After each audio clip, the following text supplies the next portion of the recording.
You ever feel like you're just being carried along by the currents of life? Well, today we're going to dive into a really powerful metaphor from the work The Human Being as a Conscious River, and it challenges that whole feeling, forcing us to ask a tough question. Are we actually flowing, or are we just, drifting? And boom, here it is, the core idea. It's not just enough to be moving through life. Nope. It's all about the direction and the intention you bring to that movement.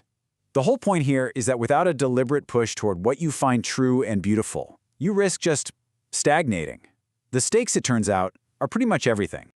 So let's break this down a bit more. This whole river metaphor, it's not just some pretty language. It's actually showing us two completely different ways to live. On one side, you've got purposeful, intentional flow. And on the other, well, you've got stagnation. Two paths, but really one big choice. This really lays it all out, doesn't it? On one hand, you have the involuntary river. Sure, it's moving, but only because gravity says so. It's passive, totally unaware, just taking the path of least resistance. But then you have the conscious river, and that represents us when we're at our best. Not just pulled along by things, but governed by our own deliberate, active choices. It's the difference between just existing and truly living. Okay, so that's the big idea. But how does this shift from being passive to active actually happen in real life? The text gives us this amazing little story that makes it totally concrete. It's about a single moment of awareness that shows the huge difference between just seeing the world and truly observing it. All right, so I want you to picture this. We're by a lake. The scene is super calm, kind of thoughtful. There's this character called the nephew, and he's just there, feeling the breeze, probably lost in his own thoughts. Just a quiet, totally normal, everyday moment. And then something breaks the calm. A sudden change. A dark shadow just slices through the light, and it makes him look up. And there it is. It's not just any bird, it's an eagle. I love how the text puts this. It's like the eagle is writing an invisible sentence in the sky. So right away you get this sense that this isn't just a thing to be looked at, it's an event, it's an action, it's a message. And this is the pivot. This is where everything changes. The nephew finds himself just blurting out words of awe, like a reflex. But in that exact same moment, he realizes he wants something more. He doesn't want it to just be an automatic reaction. He wants to make it a deliberate, conscious choice. He wants to understand what's behind that feeling of awe. So that one little thought kicks off this whole internal journey for him. He starts to unpack the moment, to really try and read the eagle's flight, not just as a cool thing he saw, but as a text full of deeper meaning. And this is so brilliant. It shows us his thought process. He sees two totally different ideas reflected in this one single creature. On one hand, there's the raw power and awe, the majesty, al-Jalil, as it swoops down on its prey. But on the other hand, there's also mercy and tenderness, the beauty, al-Jamil, in how it carries that same prey back to its young. You've got grandeur and compassion all wrapped up in one being.